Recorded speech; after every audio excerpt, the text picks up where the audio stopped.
السلام عليكم اخواتي وحبايبي، فيديو جديد في سلسلة فيديوهات صيد الغلة. ان شاء الله باذن الله زي ما اتفقنا في الفيديو اللي فات، ان شاء الله كل فيديو هيكون عن طريق التعليقات.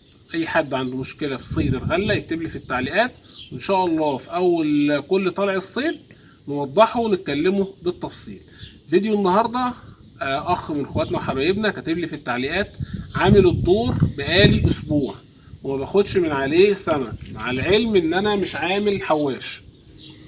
طيب هنتكلم الطبيعي في دور الغلة. لو انت منقي مكان مناسب، الطبيعي ان انت لما تعمل الدور وتعلفه اول علفة بتسيبه يوم او يومين وتروح تصطاد.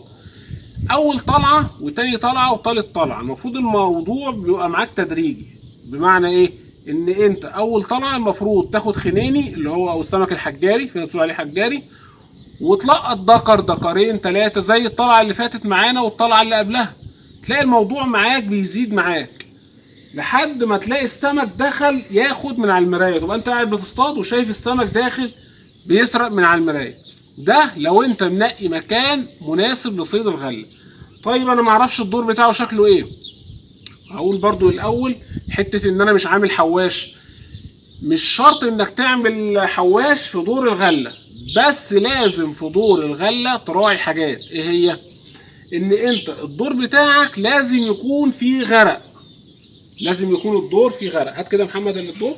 بص يا جماعة، الدور بتاعنا اهو لحد اول الحواش من هنا كده الارض ممكن تبقى باينة، بعد كده الارض مش باينة. ده كده دور الغلة الصح. لكن ما تجيش على دور الارض بتاعته مستويه لحد نص الميه هناك الارض باينه.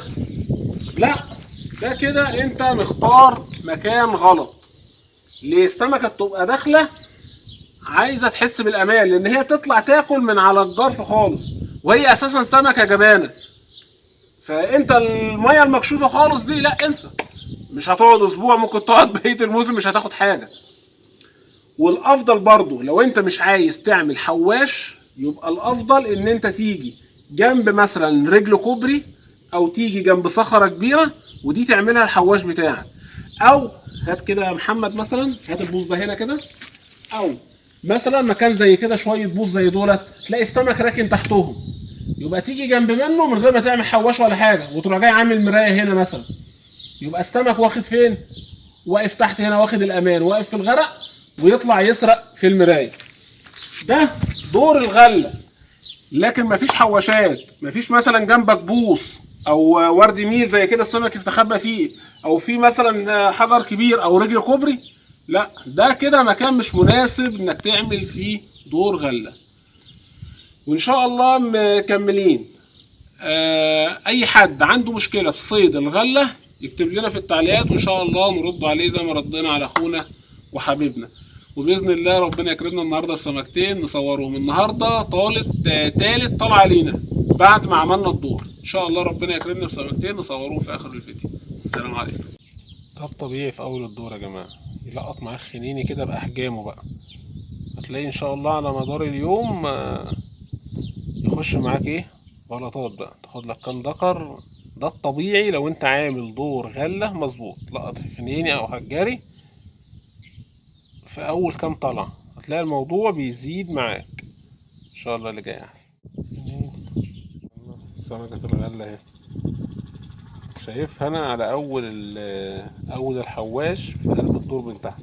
لسه السمكة خايفة تخش على المراية تاخد من على المراية. دي طالما بدأت تاخد منها اعرف ان الدور ان شاء الله هيبقى شغال 10/10. اسمك يا ولد ما شاء الله، حتة تاني حلوة اهي ما شاء الله ما شاء الله. خنيني وجمال ما شاء الله. فكرة من احلى السمك في الاكل الخنيني ده. يعني الحجم ده لو سمكة البيضة انا برجعه المية، لكن الخنيني ده ما شاء الله عليه في الاكل ممتاز جدا. خنيني ما شاء الله حلوة ومش وحش.